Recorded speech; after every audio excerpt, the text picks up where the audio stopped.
Om Brahmanandam Paramasukadam Kevalam Yanamurtim Dvandvatitam Kanganasadrisham Tattvamasya Dilaksham Ekam Nityam Vimalamachalam Sarvadi Sakshibhutam Bhavatitam Trigunarahitam Sadgurum Tam Namami Narayanam Padmabhavam Vashishtam Shaktim Chatat Putra Parasarancha Vyasam Sukham Godapadam Mantam Govinda Yogendra Mata Shishisham Sri Shankaracharya Matasya Padmaha Padam Chahasta Malakancha Shisham Tam Totikam Bhartika Karamanyan Asmad Gurum Chantatam Anatoshmihi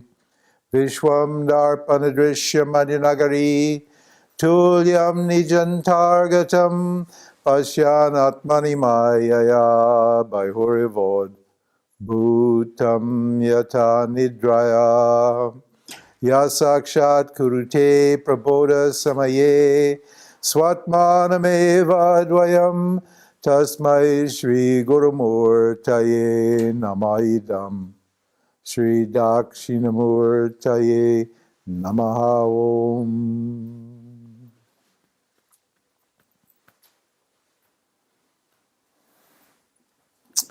Okay, good.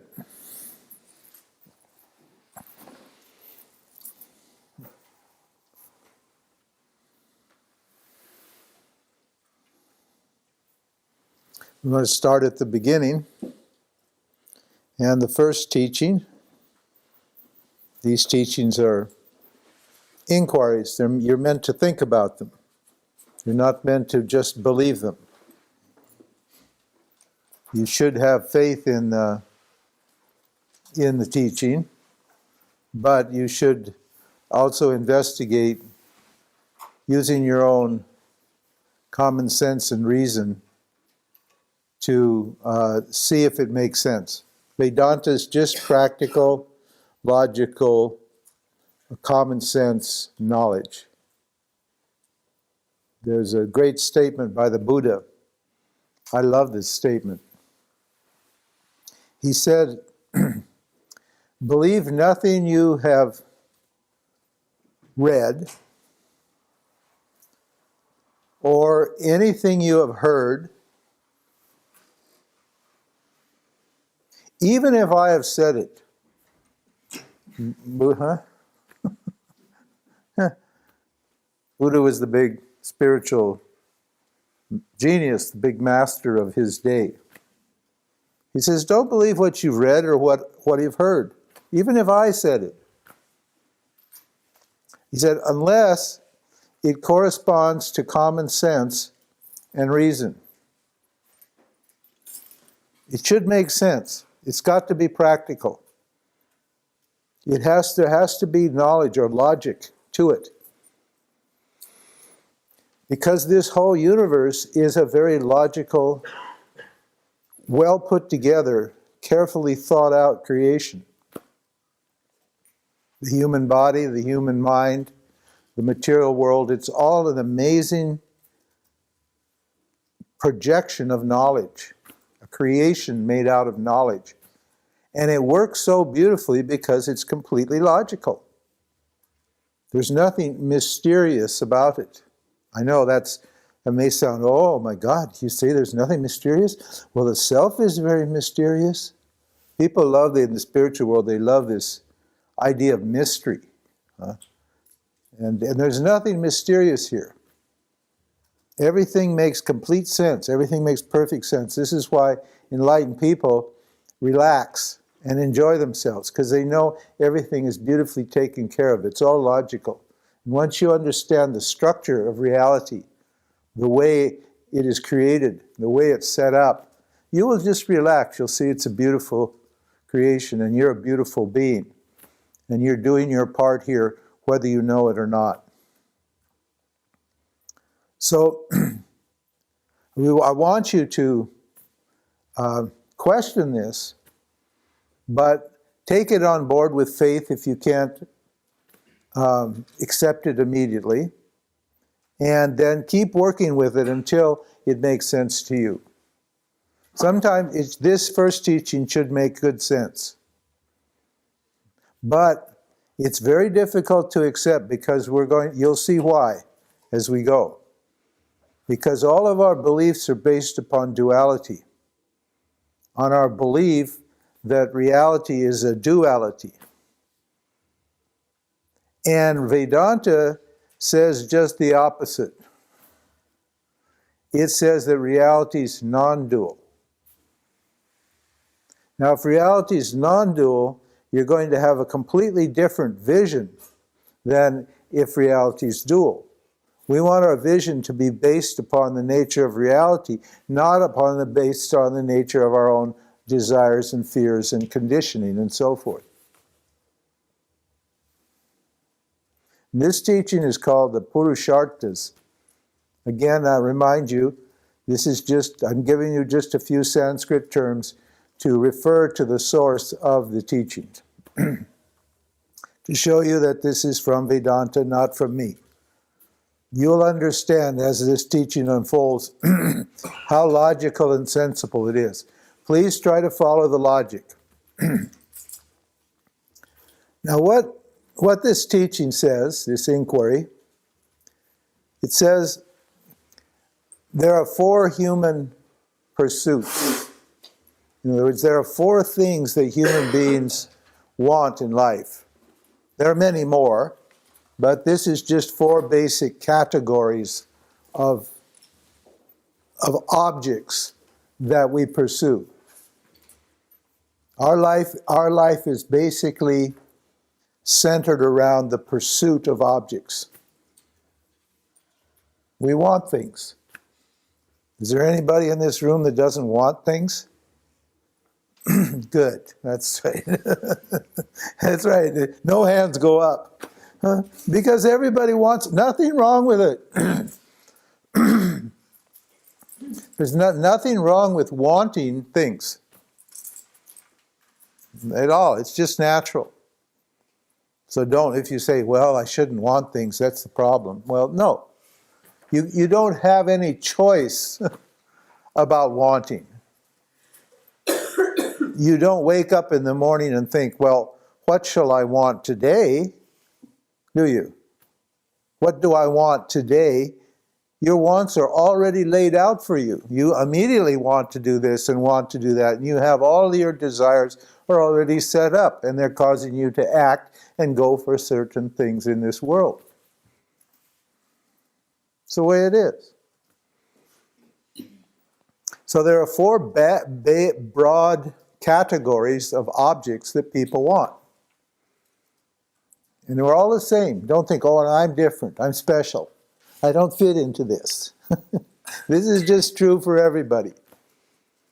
See, this is why I can talk to you all as one person, because we're all just one person. You may think, oh, I'm special, I'm unique, I'm different, I'm not like everybody else. No, you're just like everybody else. Vedanta talks to that deeper person that's the same as everything. It's the same as everyone. And the first thing, the most basic want that we have is called artha. It means security. Does anybody want to be insecure? See? No hands go up again. Nobody wants to be insecure. Everybody wants to be secure. Now, why do I want to be secure? Because life is insecure, isn't it? Life is very uncertain. I never know what's going to happen next. And that's not a good feeling. Enlightened people don't have a problem with security. Why? Because their sense of security is not based upon what's happening in their lives. Their sense of security comes from themselves. And since the self is always present, then they're always secure. But worldly people, you and I, ordinary people, we're always feel insecure. And so we're always looking for objects that will secure us. We want a good job. We want a loving relationship. An emotional security. That's why you want a relationship. If you were emotionally secure, you wouldn't be interested in a relationship. You'd have lots of people who would love you, and you'd love lots of people, but there wouldn't be any need for a relationship. You go to work every day, because why? Because it doesn't feel good not to have money. You feel insecure if you don't have money in your pocket. You don't have proper food, and you don't have a proper place to stay, and life is very difficult without money. Isn't it? Yeah. It's natural to seek security. That when you feel secure, let's say financially, that's the big one, isn't it? The money business. Where's the money coming from? Because money is a strange thing. It seems to always disappear. Even when you have a lot of it, it's always going out. It's the way it is. So I'm always worried about money. Why? Because I feel insecure. And I feel that by gaining this money, then I will be secure. That's just our fundamental psychology. Everybody is like that. Now, when I get enough money, and you'll see that here in Germany and in America and in the West, in these societies that we're living in, when you get enough money, do you feel good and secure all the time? Is this that? No? No, it doesn't. That's right. It doesn't end the problem, does it? The problem doesn't stop. You still have desire. You still feel unsettled. You still feel incomplete. Okay, I've got enough money to live for the rest of my life. I know some people like that. They have more money. They couldn't spend it all in this life. Their children and their children's children will be fine because they have so much money. But are they sitting at home or sitting under the tree in the park enjoying themselves, relaxing? No. What do I do when I feel secure financially? I go for kama. Kama means pleasure, entertainment, luxury. Look at these societies. I mean, it's unbelievable. I just came through the transportation grid. And I think more than half the people were all sitting there or like this.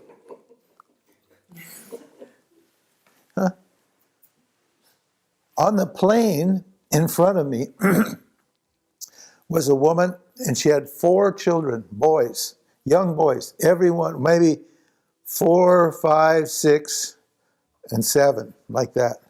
And all 4 of those boys had their own computers, game consoles. I was amazed. I looked over the seat and watching them play. They played the whole flight, all 3 hours, and they fought with each other over the things. And the one, they were teaching each other how to, it was a Grand Theft Auto or something in there. And they're just like obsessed with these machines. They're going like this and bumping each other and going like that. And their mother's yelling at them. And they had a big bag of potato chips, crisps. And they're just stuffing their faces with the chips. And when those chips were finished, she gets another huge bag out of her bag, and she puts it in front of them, and they're just eating the chips. And then the chips make them thirsty, and they want a Coca-Cola. So they call to get another Coca-Cola. Pleasure, entertainment, luxury. Look at the sports. Sex. Oh, that's a good one. Huh? As soon as you got enough money, then the sex thought comes in your mind. Look at the internet, the pornography. Look at the billboards and so forth and so on. Well, why are we so interested in entertainment, in walking through the terminal, all of these luxury goods? Unbelievable. And they've set the airports up in such a way that you can't just walk directly to your gate. To get to your gate, you have to go through this shop. And they've got everything, perfume and alcohol and chocolate and just useless things that nobody needs at all. Things that actually make you sick and are hard on your body.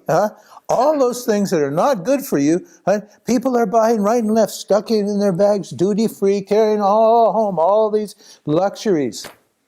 Useless goods to make them feel good. Now, why do I need those things? I feel that I need those things. Why? Because I don't feel good. I'm not entertaining. I'm bored. I'm okay. I'm secure financially. I've got my job. I've got this and I've got that. Whatever it is. I've got my secure relationship. But I don't feel good in myself. So what do? I try to do activities and gain objects that make me feel good emotionally. Isn't it? So even though I'm satisfied materially, I'm not satisfied emotionally. I search pleasure.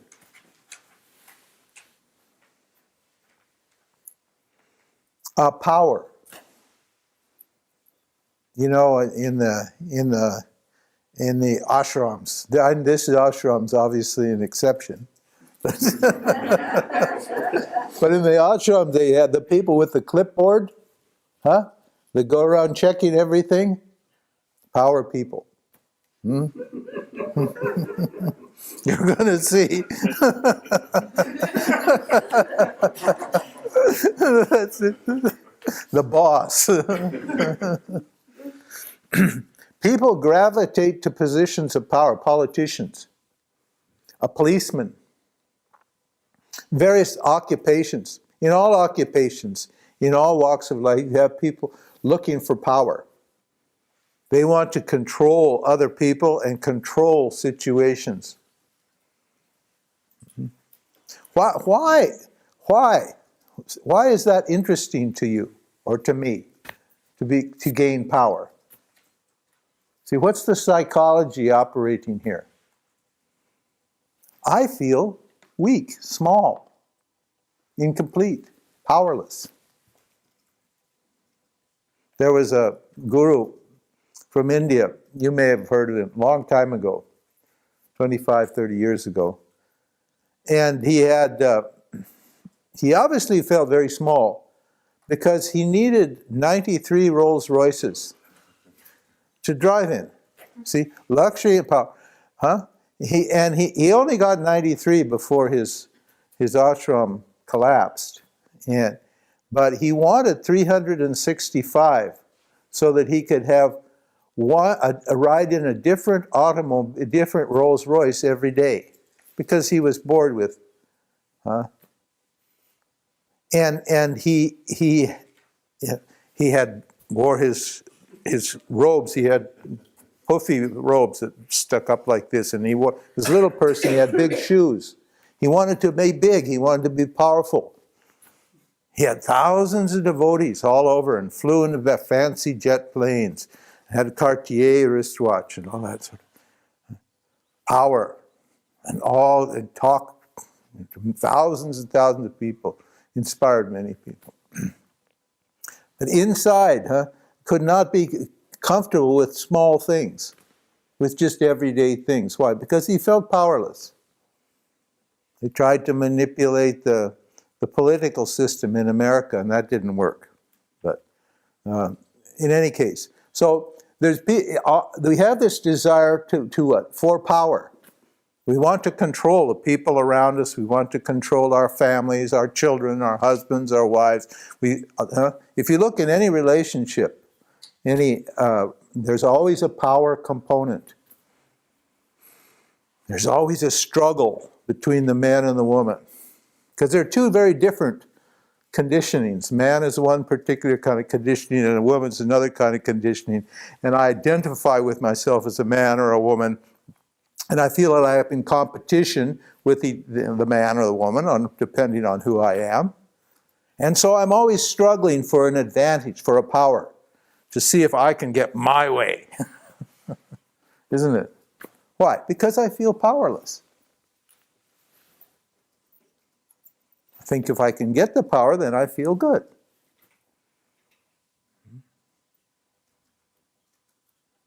A knowledge.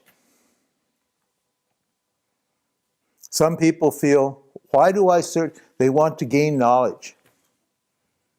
That was my particular pursuit. I grew up very, very young. I loved knowledge.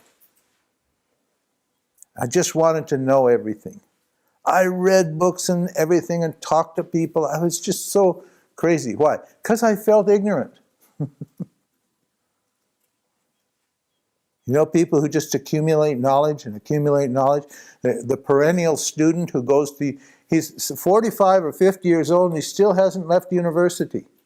He's taking another degree, and another degree, and another degree, and going on, wants to gain more and more and more and more knowledge. Makes him feel secure, makes him feel happy, makes him feel complete, makes him feel whole.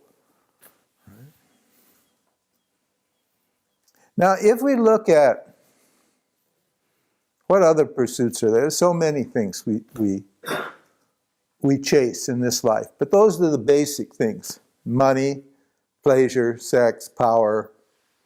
I can't think of any more right now. That's enough. Now, when you look at all of those pursuits, they're all object-oriented, aren't they? They're now, good definition here. We have to stop and get a good definition here, because to build our inquiry, we need to be on the same page as far as the words are concerned. When I say a word, when I say tree, you've got to understand what a tree is. If I say tree and you see a cat, it's not going to work. If I say dog and you see an automobile, that's not going to work. We have to be on the same page with the words so that I can teach you. So when I said, what? I said, all of these pursuits are object-oriented. We need to define what an object is. Okay? And this gets right down to the very, very basic nature of my experience. An object is anything other than me.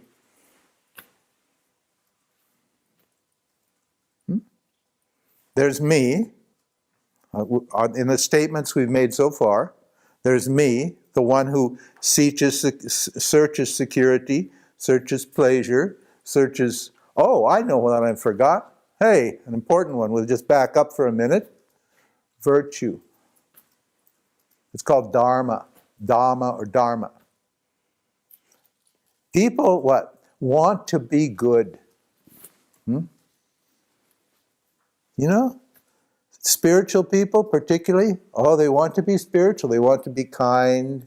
They want to be loving. They want to be sweet.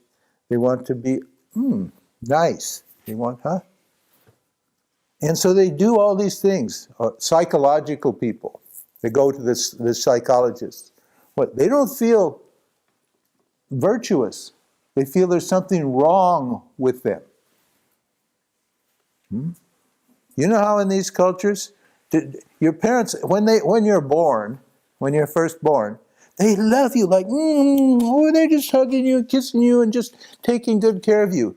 But as soon as you're able to think, I don't know how long it takes. It just takes a little while. Then they start telling you there's something wrong with you.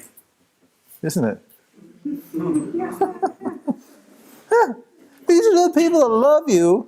They loved you as long as you were just a little blob of fat and energy. They loved that, and they saw themselves there. As soon as you started to think, they started to tell you there's something wrong with you. Isn't that in Christian cultures? Isn't that right? Original sin. You're born a sinner. You're born a bad person. And you have to do all of these things, what? So that you'll be good, so world can love you, so you can love yourself. You've got to redeem yourself by doing all these good actions. Isn't it? Why? Why do I search for virtue? Because I feel what? I don't feel like I'm virtuous. I don't feel like I'm a good person.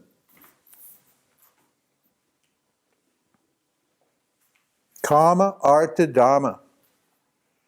Dhamma means virtue in this context. Dharma has many meanings, which we will just explore as we go along.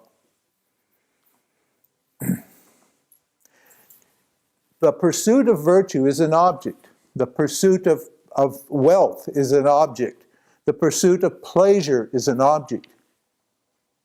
It's something other than me. So my life, as I understand it now, and by the end of this teaching, you may look at your life rather differently, one hopes. My life, as I understand it now, is what? Me and various objects that I pursue, that I try to gain or get for my happiness. To make myself feel good about myself, to give myself pleasure, remove a sense of boredom, to make myself feel secure, to make myself feel powerful. And whatever other thing. Always what? Always, every minute of the day, me, I, the person, the subject, is pursuing an object that will complete me or fulfill me. This is just the bedrock psychology of all human beings. Animals and so forth, and the animal kingdom doesn't bother with this sort of thing because they're not self-conscious and they don't feel insecure. They're just programs. So they just follow their programs. They follow their dharmas. Ishvara, or God, programs with a certain nature, puts them in a certain field, and they just do what they do. And they don't pursue things to make themselves feel good. They don't have a problem with themselves. They just do what they do. But humans are different. Because we have what? Intellect. We're self-reflective. We can look at ourselves. Animals can't look at themselves and say, there's something wrong with me. Because all their consciousness is extroverted. It's outside. And they're not thinking beings. They're what? They're programmed. They're instinctual beings.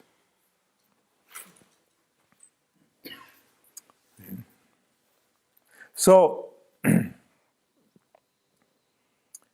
when I pursue an object, I feel it is essential for my happiness.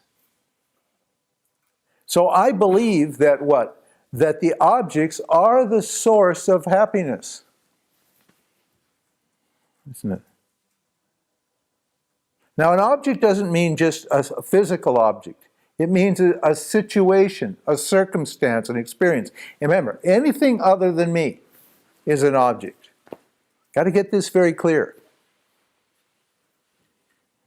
A relationship is an object. It's something other than me. It's not tangible. You can't touch it like a chair.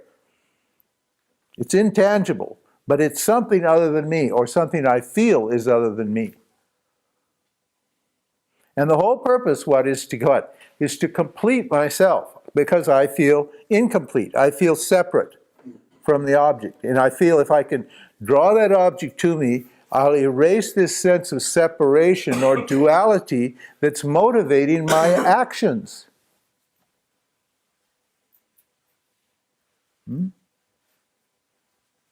This fundamental sense of duality. Now, and so I believe that the happiness that I'm looking for, and everyone wants to be happy. Does anybody want to be unhappy?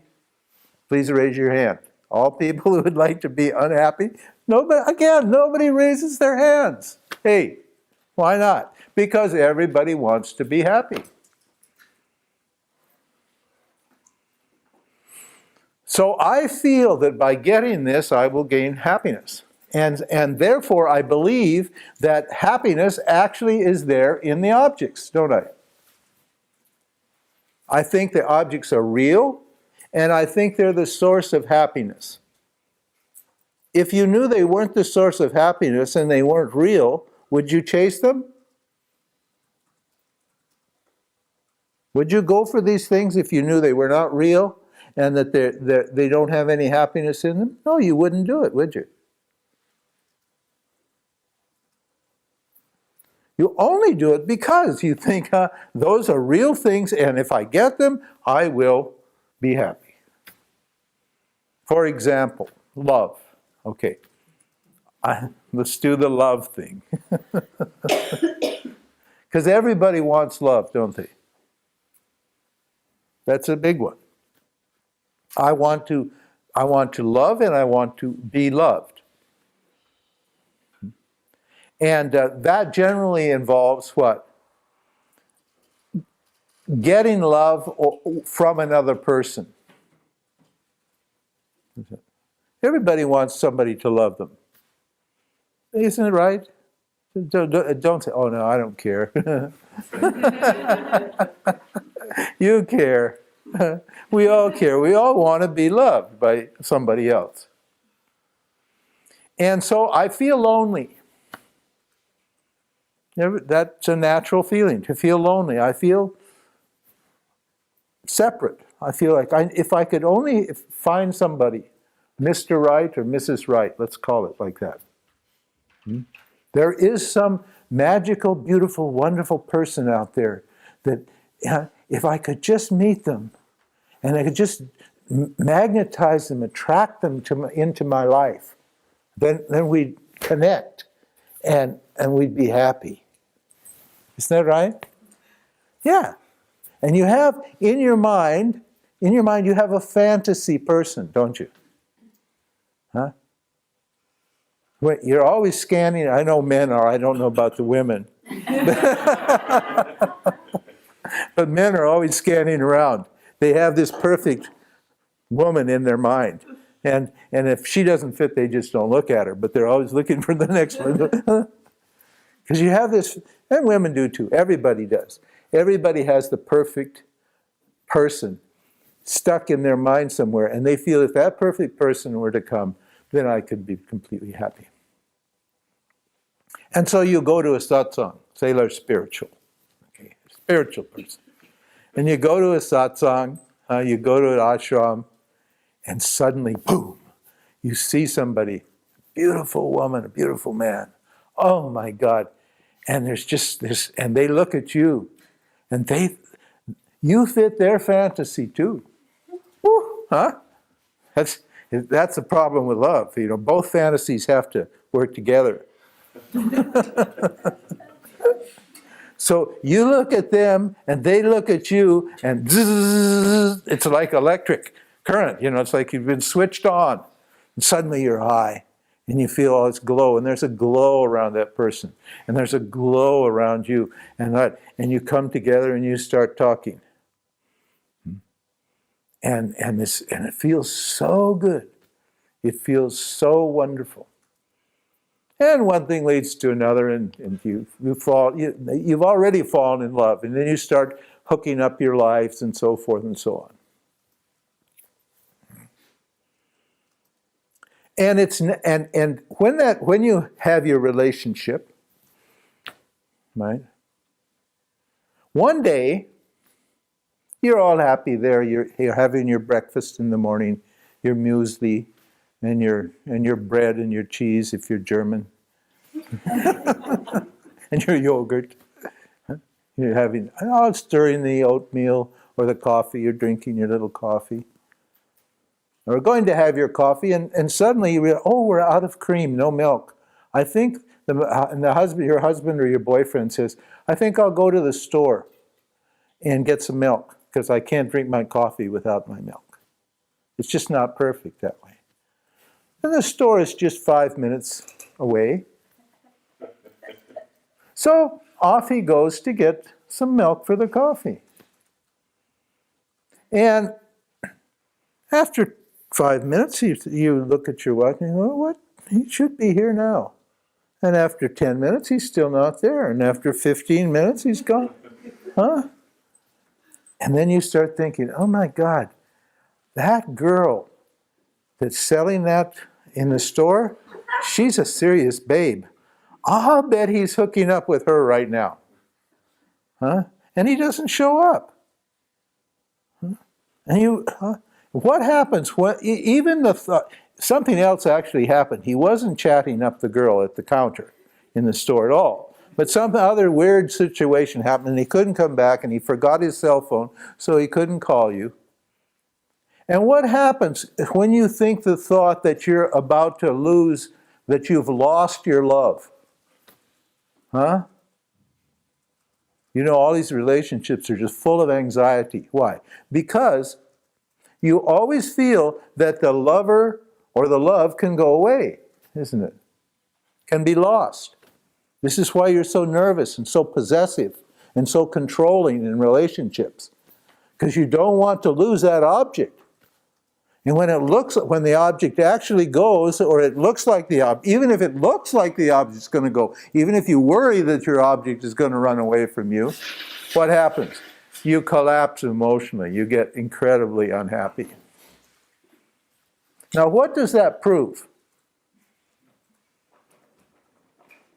That proves that you think the joy is in the object.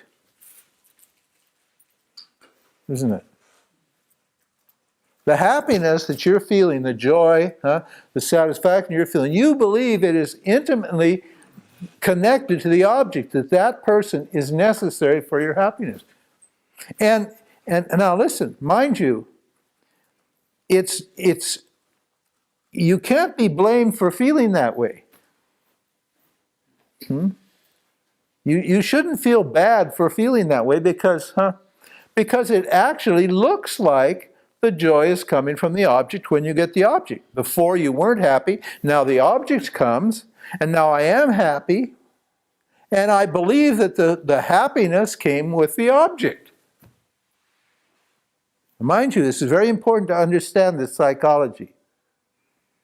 We're not on and off. We're not saying good for relationships or bad for relationships or anything. We're just trying to understand our own psychology. And this is just a good example of that psychology. And we've come to a very important and crucial point in our inquiry, in our first investigation, our first inquiry. When I get what I want, it does seem as if the joy is coming from the object. Is that true?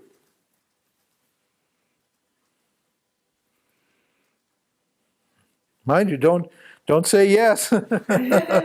If you want to keep dreaming, don't say yes, because now we're catching you here. Because if it's not true, then what? You're going to have to give up on the objects, aren't you? If it's not true. If it's true, then you keep chasing objects. But if it's not true, then what? You're wasting your time chasing objects. So we have to determine whether or not it's true that the joy is actually in the object. And what is the source of the joy, the happiness, the peace, the contentment, the satisfaction, the power, whatever you want to call it, and whatever that subjective feeling of well-being is that we're all searching for, that happiness? Well, it seems like it is in the object, but sorry to say, it's not in the object. Why does it look like it's in the object? Okay, now understand this. Why? Why does it look like it's in the object? Because when I get what I want, what happens? What is attracting or holding the object to me? This is the law of attraction. What is attracting the object to me? Keeping the object in my field. It's my desire. Either my fear of loss or my desire to gain. One of the two, either way. This desire that I have is magnetizing or holding the object in my field of energy. Isn't it? And that's what tracks the object. When I see you and you look at me and you think I'm beautiful, if I desire you, then you're going to cut. You're going to come close to me, aren't you? And if I desire you, I'm going to come close to you. That energy that's pulling us together is called desire. Now, when the object appears and is close to me, and it's clear that we're attracted to each other and that we love each other, that we're connected to each other, when it's clear that we're connected, what happens to the desire? I've been lonely, I've been full of desire for this relationship for a long, long, long, long time. And now what?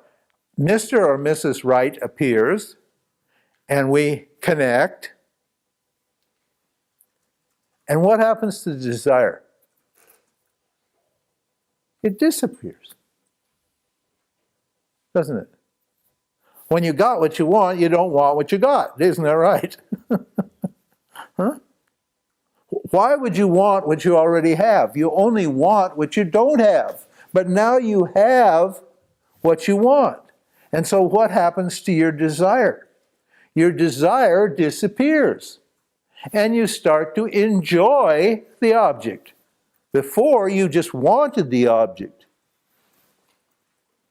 Before, you were just in a state of desire for the object. Now that the object is there, you're enjoying the object. And your desire has disappeared. Is the enjoyment actually coming from the object? Now, this is the key point.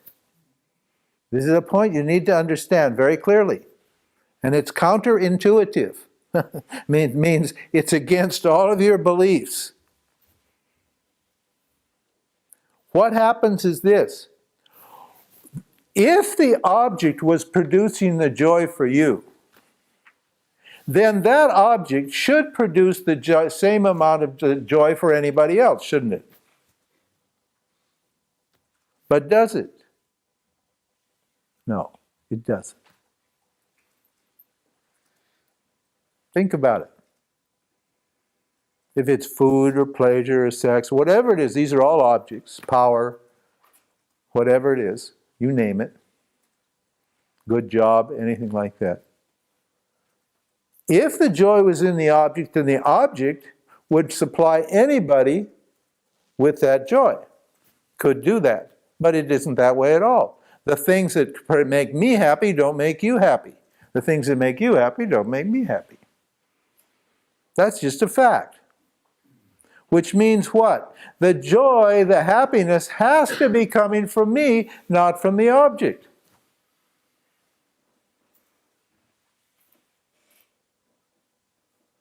Think about this now. Then what has happened here? What has happened is this. The I am the source of the joy.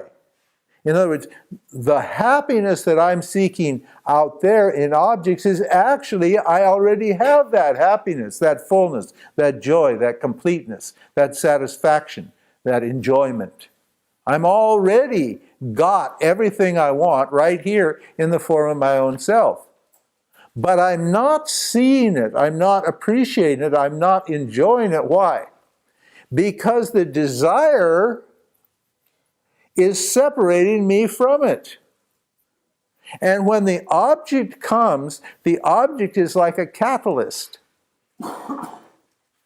And a catalyst is something that what does it do? It takes away the desire. And when the desire is removed, the joy that I am, I get in contact with the joy of my own nature. We call it anandam. The bliss or the joy or the happiness or the satisfaction of my nature suddenly floods my mind. My mind was before what? Agitated with desire. Now the object comes, my mind becomes quiet, and what? And the joy or the bliss of myself fills my mind, and my mind feels happy.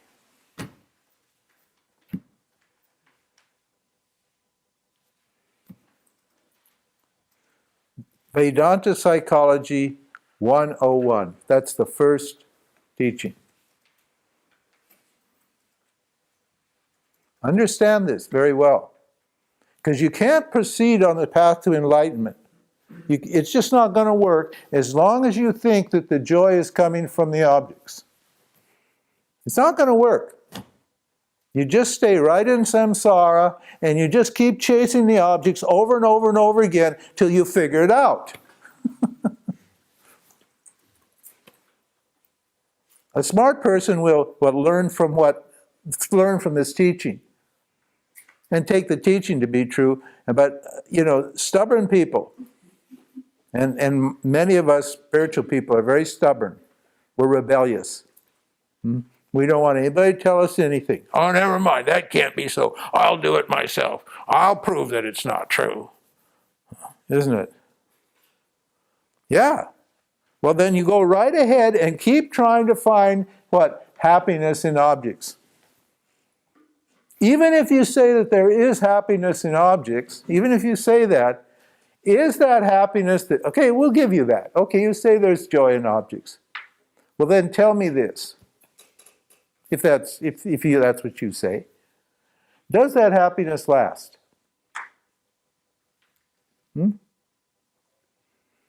Anybody think that it lasts? It doesn't last. No, again, no hands go up. Because everybody knows that joy that comes from objects doesn't last. We say there's no joy in objects in the first place, but if you believe there is, then okay, we'll give you that. But does that happiness last? No. Well, okay, it doesn't last. Are you satisfied with what? Temporary happiness? Huh? No.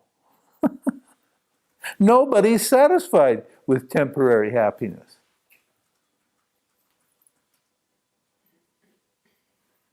Now, when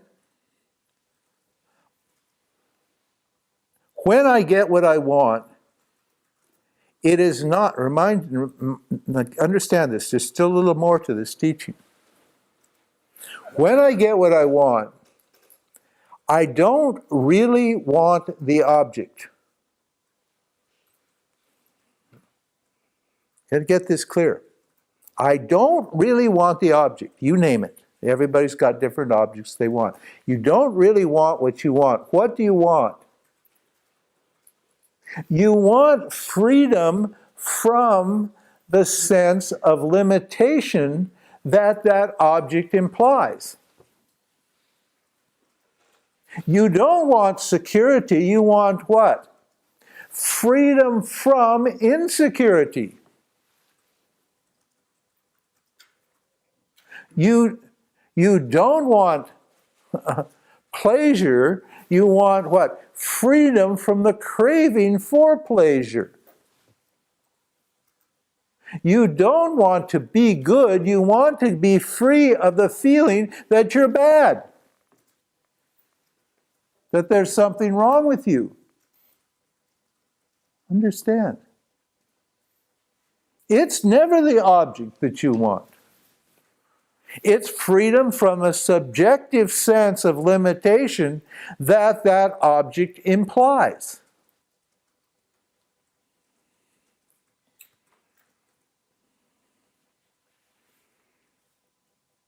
This is a tough one. This is a hard one. If you can get over this one, then you're good to go. Well, actually we have at every stage of this teaching, we have more problems. You know, I could just talk to you and seduce you and tell you all sorts of nonsense, and you'd love it. You know, I'd make you feel spiritual and high and vague, and we'd all go off walking like angels and fairies and feeling wonderful. But Vedanta's not that kind of teaching. We tell you the good side, and we tell you the bad side.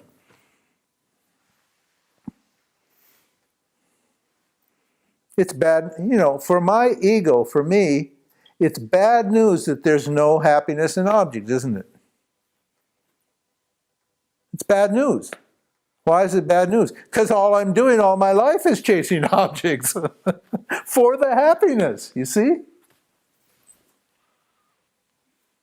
This is what we call a mature person. A mature person understands that what? There's no happiness. Kids think there's happiness in objects. Children. You can't expect them to not think that way. But as you grow up and as you analyze your life and you analyze the situation, you discover, hey, the joy that I thought was there in the money and the sex and the power and the education and the fame and all those various things isn't actually there at all. It's a big disillusionment, isn't it? Usually we're chasing spirituality because we actually don't believe that the joy is in the objects. We've tried in the world, we've tried relationships and jobs and all those things, and we realize, hey, it doesn't work. It can't be there. But we still have a tendency to look for another object.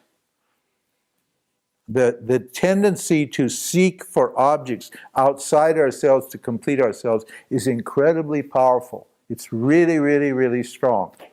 And this is the fight or the war that we're going to have with ourselves when we practice self-inquiry. We have it anyway. But at least self-inquiry has a solution. And you can get out of this conflict in yourself if you can, through understanding, if you understand what's actually happening. Knowledge will set you free. Knowledge of yourself. Now we're talking about the ego, the jiva, the individual person. This is where we always start. We're going to leave the self out of it. All that wonderful stuff. That comes later. But right now we're just talking about the individual person. Pursuing objects to what? To complete themselves.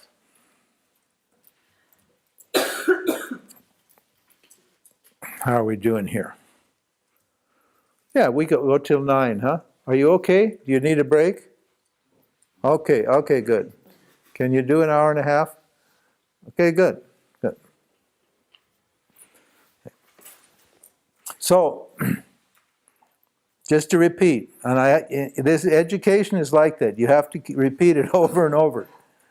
Because I want you to get this idea firmly fixed in your mind. Because the next teaching is going to depend upon this idea. The next teaching won't make sense unless you can accept this idea. Okay. Now, if the freedom from limitation, the freedom from dependence, this is what we call moksha. Moksha means freedom. You've all heard the word moksha? I think everybody in this room. Moksha means freedom.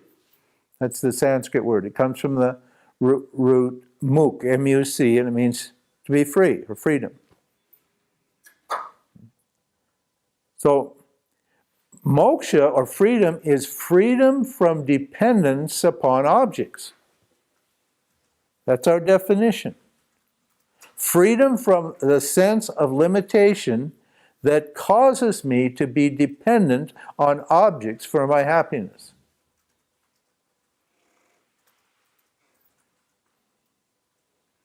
Now, a lot of people think, oh, I don't have to worry about the objects. I'll just get this other thing called the self. I'll just transcend, and I'll have all my objects, and what? I'll get the subject, I'll get the self. I'll experience the self or whatever it is. I'll gain that, and then, that will be a wonderful object to have. I'll have all my normal stuff, my everyday objects, that'll keep me happy, and then I'll get the spiritual happiness on top of it. We're going to examine this notion next. And this is going to be even more painful. I'm sorry, I shouldn't laugh. I should feel sorry for you. So, I want to be what? Free of my dependence upon objects. And even if there is temporary happiness in particular objects, that's not good enough. So doesn't it stand to reason then? Doesn't it make sense? Isn't it logical? And we want to run our lives with logic. We want to run our lives with knowledge, not with emotions. Emotions are all wonderful and all that, but they're not that wonderful. We want to run our mind from our lives from knowledge, because knowledge is something you can count on. Knowledge is something is always present. It always works. That's knowledge. Knowledge is what you can't dismiss or negate or remove. Knowledge is what's always good and always true. And we want our lives to be based upon knowledge, not on just the feelings that come up here and there, on emotions. If you're just jerked around by your emotions, right and left, you're an unhappy person. Oh no, it just feels so wonderful to feel. Life is all about feeling, you know. It's a warm, fuzzy thing. No, feelings are okay, but they're not okay too. Basing your life on how you feel is the wrong way to go. It will only produce more pain and suffering for you. Base your life on knowledge, on what's true, and what's good, and what's real. And you'll never go wrong. You'll always be happy. So, I want what? I want freedom from a sense of limitation. Why not go for freedom directly? Why go for it indirectly through objects? I get an object and I feel free for a little while. That's indirect experience. Why not go directly for freedom? So in our system, in a Vedic system, we have what? Kama, Artha, Dhamma, and Moksha. These are 4 called Purusharthas. See, if I am the source, if I am free, if the freedom that I seek is me, if I am free, then why not go directly for freedom? You see, the problem with objects is what? They're sometimes present and sometimes absent, isn't it? Objects are not constant. They don't. But what about me? What about me? Am I always present? Yes, I am. Have a look. Is there any time when you're not present? No. There's never a moment when you're not present. If there's never a moment when you're not present, and your nature is freedom, or satisfaction, or completeness, or love, whatever you want to call it, and that's what you want to be free, then why not what? Go directly for what? Understanding or knowledge of myself. Since it's only lack of understanding or knowledge of myself that's causing me to chase the objects. Why not just go directly for the freedom? That's called moksha.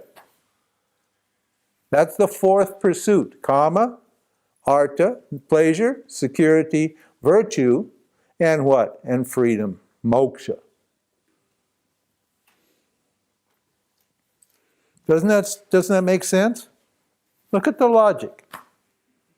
You cannot argue with this logic. It's just it's the common sense logic of your own experience. Now, your ego may have a reasons for keeping you from appreciating this logic. Why? Simply because you're attached to your belief that joy is in the objects. But if you're really honest, you'll say, hey, that's true. What Vedanta is saying is actually true. It's just what? The universal knowledge that comes from the experience of everyone. It may take you a while to come to this conclusion. Take your time, think about it, but you will come to the conclusion at some point that what? There is no lasting happiness to be found in objects outside yourself. Remember, reality is what? Me, the subject, and objects. That's all life is. Is there anything else? Is there anything else to your experience than that? Look at your experience. No, there's not. There's me, a conscious being, and what? And objects that present themselves to me. Experiences and people and places and things and circumstances and so forth and so on. Feelings and thoughts, these are all objects. Right? All these things are constantly presenting themselves to me, and I'm the what? The witness of those things. I'm the one that experiences those things. That's all there is to life. See how we're reducing it? We're making it simple now.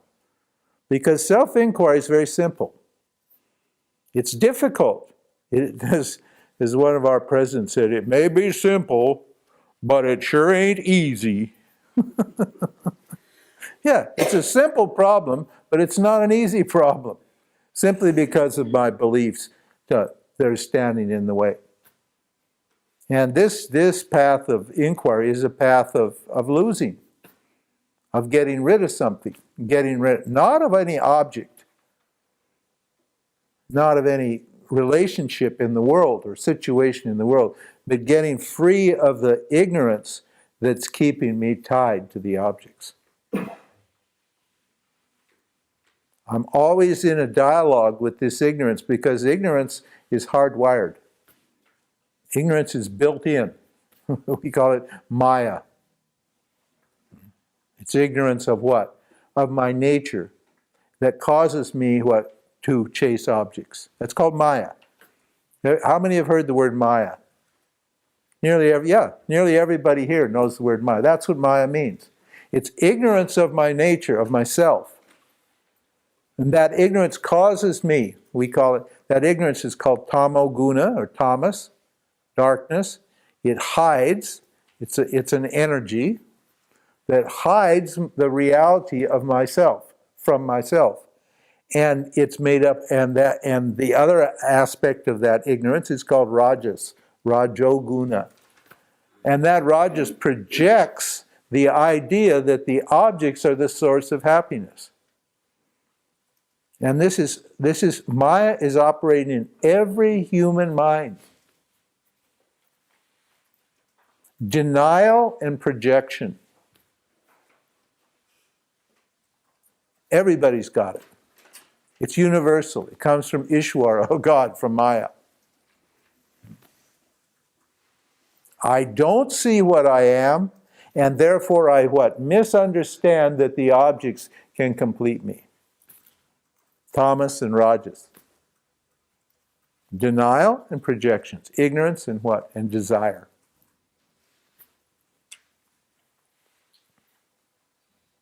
Okay, I want to be free. I'm going for freedom directly. Now, when I am, and this just happens, all you people in this room must have come to this conclusion. I want to be free. I want enlightenment. I want moksha. I want samadhi. I want nirvana. Who knows? Whatever. Everybody, I want my kundalini to go up. I want Shiva and Shakti to have a big orgasm and I want to be happy. Whatever it is. Huh? That's when I leave the samsara. Samsara means what? What never stays the same from one moment to the next. That's the meaning of samsara. Samsara is like a whirlpool. It just keeps going round and round, and things keep changing all the time, and I keep doing actions. We'll see later on when we get to karma yoga and these various and other teachings what samsara is. But I want to leave samsara, which means just say the worldly life, and I want to go into the spiritual life and what? And get moksha. So that's where we find ourselves. And most people are out there, they don't know. They're not interested in anything. They're just chasing objects. You know that. You know, go out in the world, that's all. You just look around. Talk to anybody. 99.9% of the people are just chasing stuff. They want security, pleasure, virtue, whatever it is, power. That's the world. But now I've realized, hey, there's no joy in those things. And I want moksha. I'm spiritual now. I give up on that. Now, when you come to the spiritual world, again, this is another problem here. And this one may be even more difficult for you to accept. Because spiritual people don't like to hear this teaching. Please don't blame me, okay? I'm really a nice person. But it's just my duty, it's just my duty as a teacher to teach Vedanta, and this is what Vedanta says.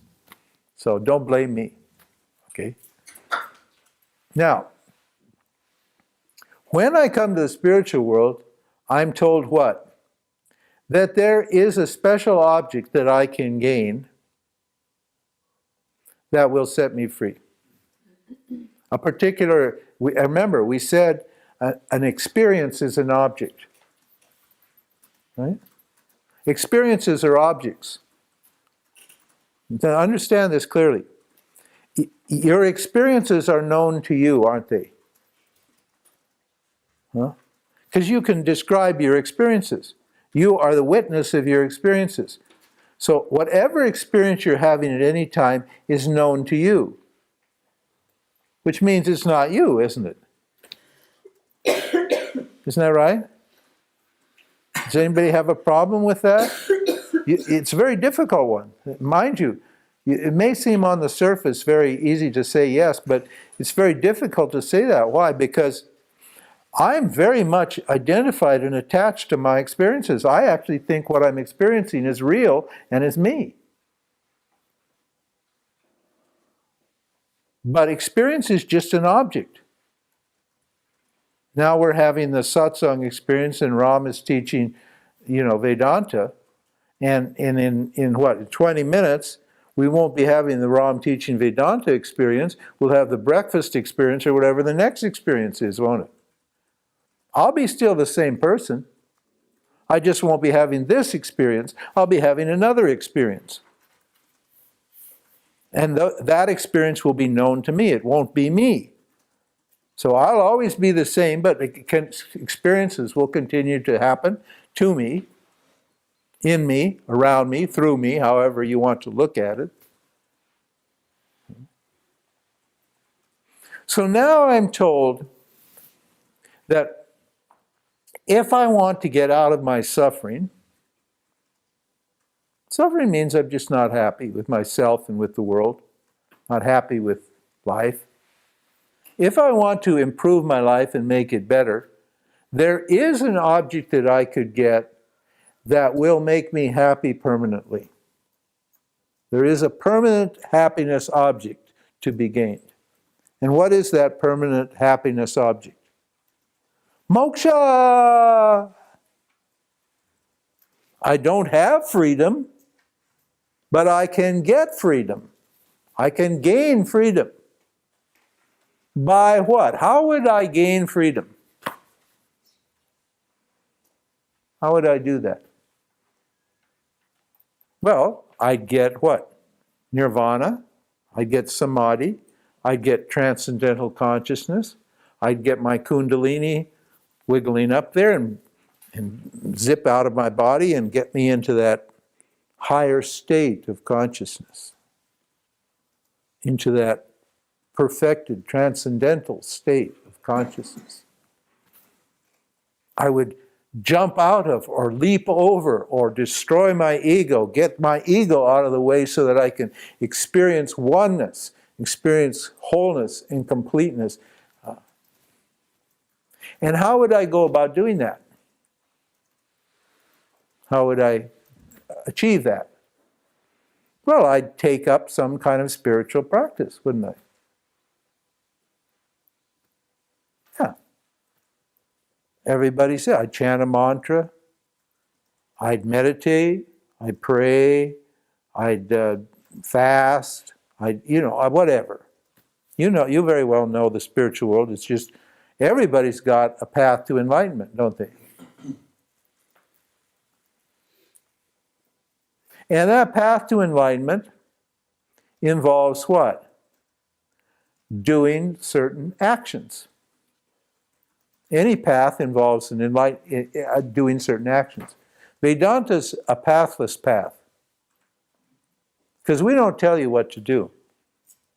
We're not going to tell you what to do. So thank God for that, huh? Let other people tell you what to do. Huh? We'll leave that to them. We're just going to teach you knowledge, give you knowledge. Knowledge doesn't imply doing anything. Knowledge is just knowledge, just understanding. The knowledge will really set you free. Will action set me free, is the question. See, this is inquiry number 2. And the title of this talk is Experience and Knowledge. If you've read my book, you'll know it's chapter 2 in my book. If you haven't read the book, I suggest you get the book and read it, because even though I'll teach it to you now, it's good to, you'll have all the arguments will all be fleshed out very carefully there. It will be a very, either in a freeing and enlightening chapter, it will be a very irritating chapter, and you'll throw the book away. Again, because this idea is going to hit at the heart of what? Of my seeking. It's going to strike right at the heart of my spiritual pursuits. We're not saying there's anything wrong with pursuing spirituality. You're here, you're supposed to be here, Bhagawan has put you here, and that's the way it is. So you're fine.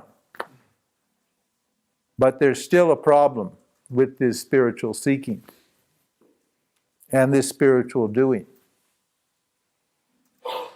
Understand? Okay, now, so I'm told that if I practice, let's say, meditation or yoga or something, I can I can gain this experience of oneness or wholeness or completeness.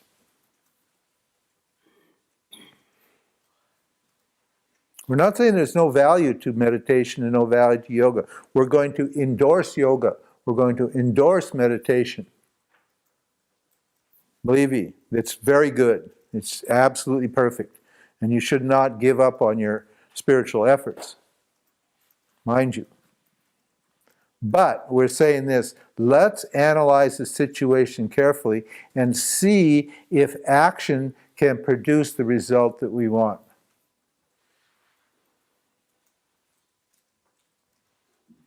This is a matter of action and its results. This is a talk on karma. Now, what I want is limitless. Isn't that correct? Freedom is limitless. Freedom means no limits. I do not want to be limited by objects, by my dependence upon objects. That feeling of limitation is killing me. That's wearing me out. That's why I'm getting old and gray and tired. Because I have this dependence. I'm like a child. Even though I'm an adult with gray hair, I still feel dependent upon objects. It's driving me crazy. So I want to be free of that. I want to be limitless. No boundaries, no borders, no limitations on me. Now, when I do an action, whatever it is, and you do an action, Is the result of that action limitless or is it limited? What's the answer? Limited. The doer, the person that I think I am, that doer, is that doer limited or is that doer limitless? It's limited. If the doer was limitless, then it wouldn't have a freedom problem, would it? It wouldn't. If the doer was limitless, the doer wouldn't be seeking freedom because the doer would already be free. But the doer is that part of yourself that feels limited, feels small, feels inadequate, feels incomplete. And so whatever actions that doer does, and we're not saying you're the doer, we're just saying you probably think you're the doer. Whatever that action that doer does is only going to be what? Produce a limited result, isn't it? That's your own experience. Everything you do has a limited result. It has a result. But as time passes, that result disappears, and I'm forced to do another action to produce another result. And my whole life is what? Doing actions to gain results. That's why I do what I do, because I want results. Unfortunately, the result that I really want is what? Limitless. Limitlessness. I want to be free. So, can I get free by doing anything?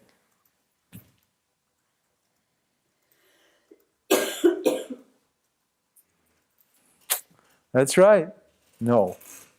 Short answer, no. Long answer, no. All answers, no. I'm sorry to say. More bad news, right? Because there's part of me that believes that if I keep doing these spiritual actions, praying and meditating and fasting and chanting and going to satsangs and doing all this sort of thing, that what? That at some point I'm going to experience wholeness, I'm going to experience completeness, I'm going to experience freedom, I'm going to what? Gain this wonderful, amazing, transcendental thing that's going to what? End my search for what? Happiness. This is the myth of enlightenment. The myth of experiential enlightenment. This is why I work so hard. Spiritually. Get up early in the morning. Oh my God, yeah, it's 5 o'clock. Sit and meditate. You know, watching my breath in and out. Oh my God, all the efforts I'm doing and doing. And yet at the end of the day, am I free? No, I just didn't get it. It just didn't happen. Tomorrow it will happen. Right? And to be fair, just like in the worldly world, when you get something you want, you get love or money or whatever, you feel good for a minute. When you do a spiritual actions, you do these meditations, you get these various samadhis, these various satori's, these various nirvanas, these various epiphanies. You get them. And there are moments when, again, what? When you feel happy and whole and complete and satisfied. Oh, I'm so high. I'm in the zone, baby. Nice. It's all inside. I feel so free and wonderful and loving and whole and everything's great. Because what? These actions produce what? Spiritual results. They produce the feeling of what? Of wholeness and completeness and satisfaction. And what happens to that feeling? Oh, I'm going to make it permanent. Why do they always say in the experiential world? Well, yes, that's right. You experienced yourself. You experienced samadhi. You got your nirvana, no doubt, but now you have to make it permanent. Right? Isn't that a belief that we have? That we can make this state permanent? You can't do it. You can't make this state permanent. You know why? Because this state of experience is a state of experience. It's experiential enlightenment. And experiential enlightenment is in samsara. It's just another experience.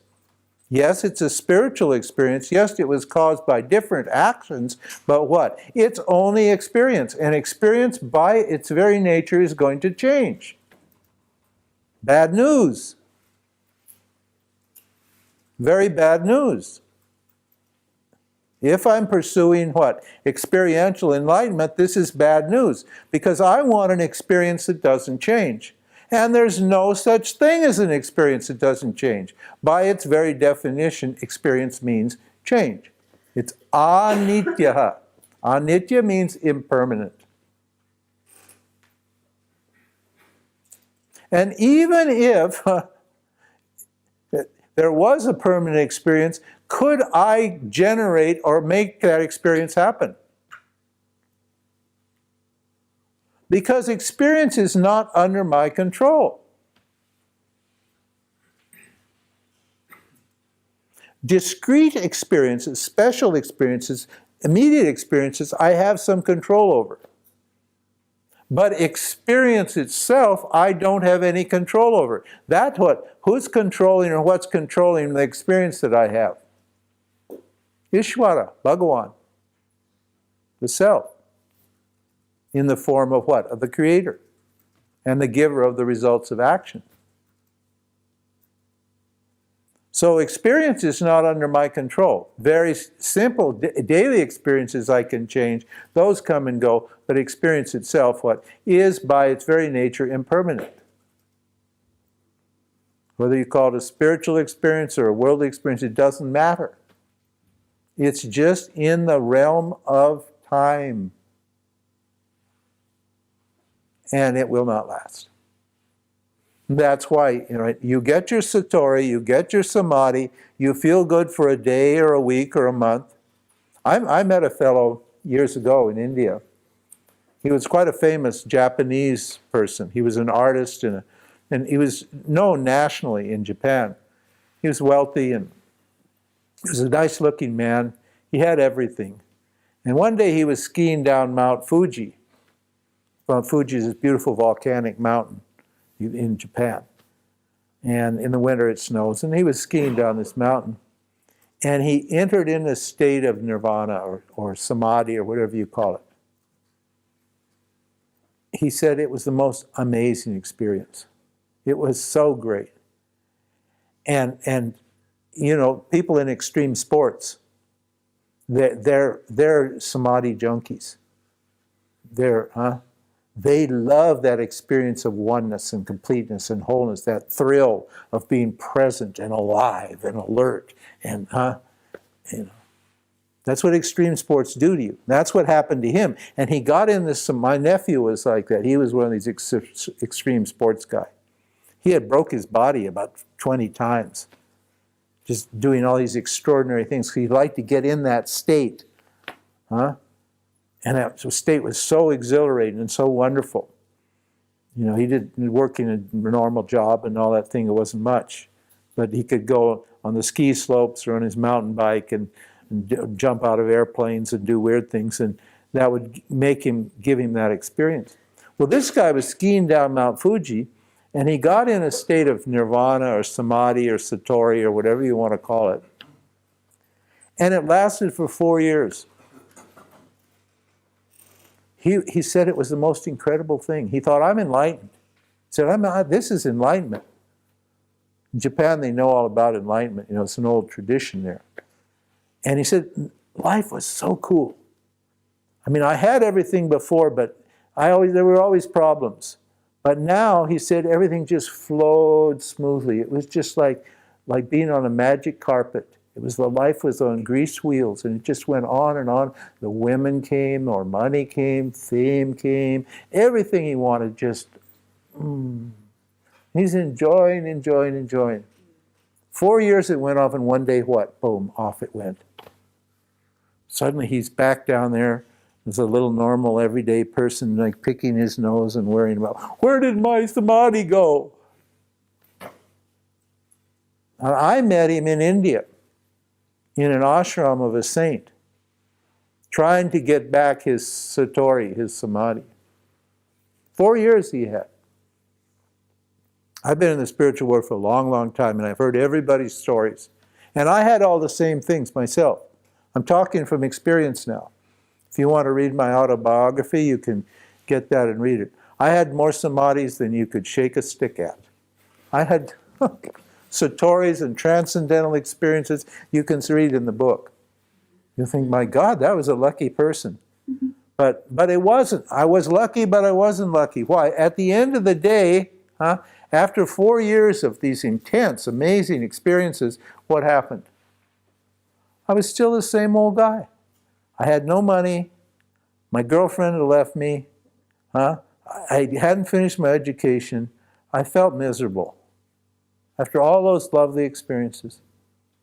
And that very day I met my guru, I decided to give up spirituality altogether. I said, I can't do this anymore. This is just too much. This is just too much. I'm working my ass off like this, working so hard. I was meditating. I did pranayama. I did every possible thing. I swallowed. I had kundalini experiences. I went to a kundalini yoga. I had all kinds of amazing experiences. And at the end of the day, what? Nothing. Still the same old jerk. Still. And I said, I can't do it anymore. I'm going to try to be a normal person. Now, that was hard. That was a hard decision to come to, because I was never a normal person. We're not normal people as spiritual types. We're quite different, quite unique as people. So the point is what? Anything I can do is only going to produce a limited result. This is the point. And since moksha, or liberation, is limitless, action will not solve the problem.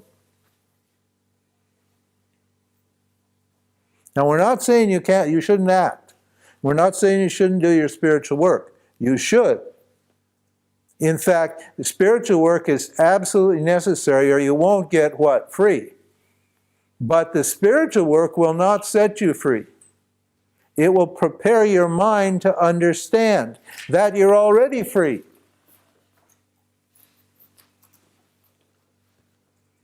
Mind you, na karmana, na prajaya, danena, tyagini ke amritatvamana shuhu. Not by karma can you get there. Not by acts of charity can you get there. Not by having children and offspring will you attain immortality. Only by what? Tyagini ke amritatvamana shuhu. You will get that knowledge of yourself as an immortal being, as a changeless, infinite, free being. What? Only by letting go, tyagini ke, only by letting go of the notions, the ideas you have in your mind about who you are.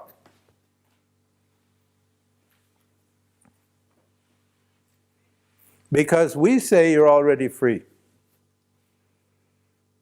And if you're already free, then action is not going to solve the problem, is it? It's not going to work.